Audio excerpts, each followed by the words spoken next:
Hey, what's up? This is the first video I know of that goes into depth on how to put a 12-valve Cummins into a Jeep Wrangler. This here is a 2004 Jeep Wrangler. Mine had 77,000 miles on it. It was fun, but I've always had a dream of putting a Cummins in it. Then through trades and stuff, I had a motorcycle that I traded for an S10 and worked my way up. And then I got a 96 Dodge Ram 2500 four-wheel drive, 160,000 miles on it. I got that. I had two other vehicles at the time and a motorcycle still, so I went ahead, stripped the Dodge down. There's the frame. Here's what's left of the cab. All this is still for sale if anyone wants it, and it's December of 2016.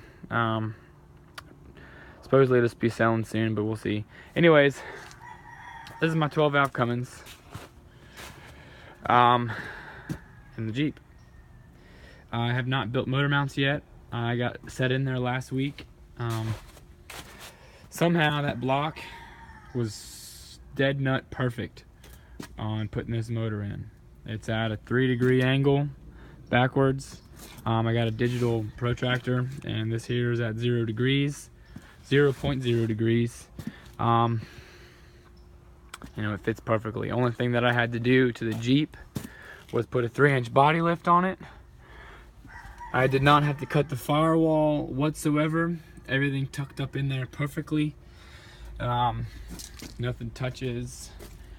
I mean, look how much room I have between the frame rails. I mean, it's really unreal. I was extremely surprised on how well it fit. I took the motor out, did measurements. The 12-valve Cummins is only 4 inches longer than the Jeep 4.0. So I knew I had to do something. I know I probably couldn't run an intercooler. So what I did was I took the grill, I notched it out to where a 66 Mustang V8 radiator will fit in. The radiator fits flush in there. It's a 3-core radiator. Both ports are on one side, just how it is here on the Dodge, so it'll be simple to route in. We're running electric fans here off of a Ford Contour. They're dual fans. They're 2.5 inches thick, I think. I don't remember the number that they put out, but we're gonna try them out, see if it stays cool. But yeah, the radiator fits flush to here, and then you got the fans on top of this. So you got about 2.5, maybe 3 inches past the grill. I had this all set up earlier, but I was kind of working on it today. But the grill sits about right there, so you can see how much room I actually have. So the electric fan's gonna come out right at the end of that belt, basically. So I may have enough room to run an intercooler. I'm not sure. We'll find out later once I get everything put in. But that's really the least of my worries right now. So yeah, it really is not a hard process. The motor mounts I'm building, I'm using stock Dodge motor mounts. Excuse this box, it was an idea that I had, but it didn't work out. What I'm gonna do is just take a piece of metal that comes off, and the frame will recess in, so I'll have the piece of metal come up on top, be all the way flat against the frame here, and it's gonna come out the bottom, both sides, and it's gonna be cut in where the bolt goes, so these motor mounts sit flush, just how they do in the Dodge. So that way, it'll take out as much vibration as possible. I don't have any money in those motor mounts. They sell them online for the 4BTs for $400 to $600. And I couldn't see myself spending that. All the money that people ask me how much this cost in this whole swap. I don't have anything in the truck but an oil change, and the S10. That's all I put in the S10. I put an oil change in the S10 and then traded it for this Cummins. Dailied the Cummins for 6 months just to make sure that it was all stout, everything was fine in it. Took it out, it parted out the Dodge. Everything that's I sold, money went towards this. to fund this project. Pulled the motor out of the Jeep, transmission, transfer case, sold that. It's all going towards to fund this. So really, I don't have much in it. If you were doing this, collecting pieces, you'd have a bunch of money in this. It'd be an expensive project. Thankfully, mine's not. Okay, let's see where we're at up here. This crank sensor here is the same exact sensor that comes in the newer TJs. I believe it's 2000 to 2006, I believe. The NV3550 5-speed transmission. Same exact crank position sensor that it is in the bell housing on the Jeep. So in theory, I should be able to run the wiring harness and connect it here. I have the harness for the Dodge as well, so I'm going to splice it all in. All that won't look like a rat's nest. Hopefully it's going to turn out alright, so that way I can still use factory gauges. I want it to look, you know, besides the suspension and tires and axles and everything, I want it to look as stock as possible. 96 Cummins and the Dodge anyways, they were vacuum pumped vacuum brakes. Excuse me. 97, I believe it was, they went to Hydro Boost. However, I might run Hydro Boost down the road, but for now I'm just gonna be running vacuum boosted brakes. You know, it fits perfectly. It's incredible, really. It surprised me. The only thing I'm gonna have to cut, I really don't have to cut it, but I'm gonna cut it anyways, is this piece out right here on the tub, and I'm probably gonna go all the way around just so I have enough room, just so it's not close. It's got a little bit of breathing room there for any sort of motor flexing or who knows what. Just I'm trying to keep myself from having a headache down the road, or if I gotta change that starter out, I don't want to be fighting with it, that piece of metal, trying to get it in. So I'm gonna go ahead and do that. I had to take the steering apart because of this motor mount here. I had to take off the control arms on both sides. Where my motor mounts are sitting with the Dodge was motor mounts for the Jeep were here. Motor mounts for the Dodge are here, so 4 inches maybe. So it's really not big of a difference. However, that is where the upper control arms went. So I had to cut them out. That's where these are gonna go here. So I didn't want to try and build around them, so I just cut them out because they're coming out anyways. Jeep will be on the Dodge's Dana 60 front and Dana 80 rear, single wheel. And I'm running 42s, which I got at the house already. Going on coilovers. This will all be cross-membered, top and bottom, removable top, cross-member. As you can see here, nothing hangs down except for the very tip of the transfer case, flush with the frame. That's what I wanted. Get a nice tummy tuck, get everything up there. The cross member I build for the front, underneath the oil pan, will have a skid plate that runs back here. So nothing will hit that. I will be running 4L60E transmission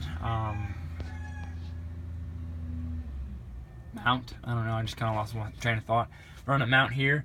It's only, you know, a tiny bit smaller hole wise. I think it's a 1/4 inch. No, I think it's 1/8 inch. Sorry, between these two.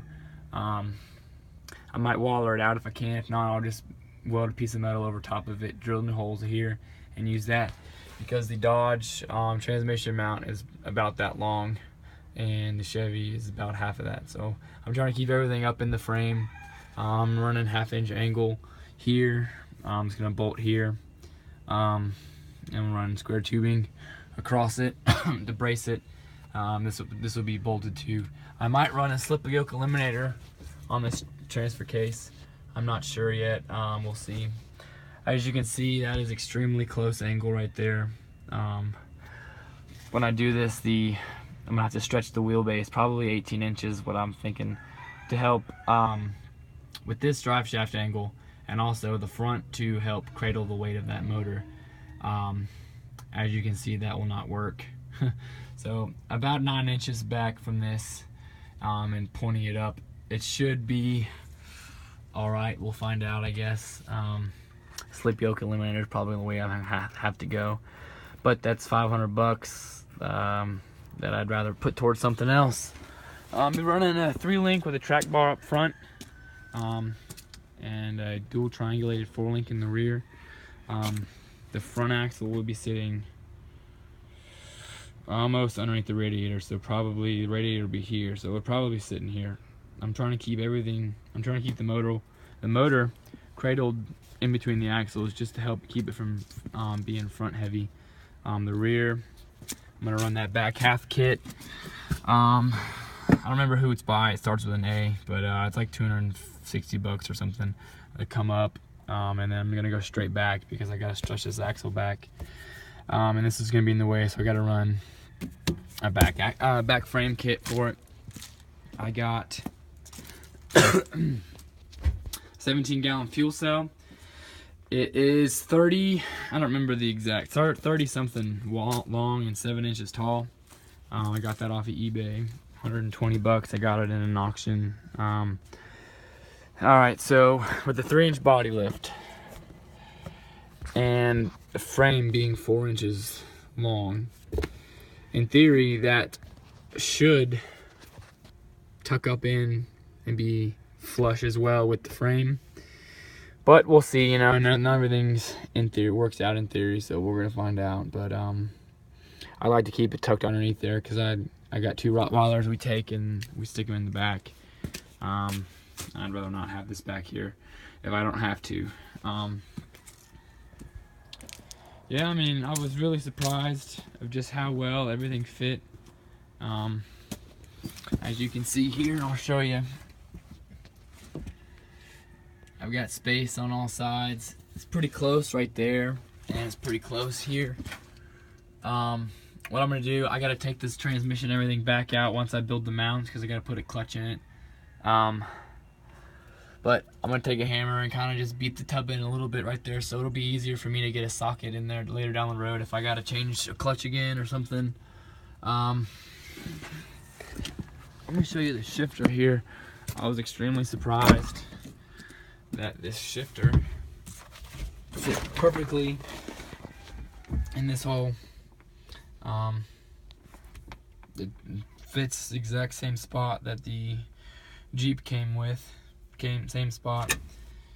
You know, I don't hit nothing. However, low is right underneath the steering wheel. It doesn't hit, but it's close. My hand hits. We'll see. I'm gonna run it like this for a little bit and see what happens. If I need low gear in 4-wheel drive, I don't think I will, but we'll find out. If I do, I'll just shorten this down an inch and I'll be good there. But this I cut with the body lift because I was gonna sell the transmission, and the body lift told me to cut the shifter and lengthen it. I didn't want to do that, so I just cut this. So originally, if you're doing this to your Jeep is gonna look like this. I got the boot, the shifter boot from the Dodge as well, so I'm gonna place this down. This is coming out. I'm gonna trace around the boot, and then cut out this side according to the boot for the transmission shifter, for the NP 241 from the Dodge. The transmission that came with the Dodge is the NV 4500. Yeah, I'm gonna do some more videos once I get some more progress done on it.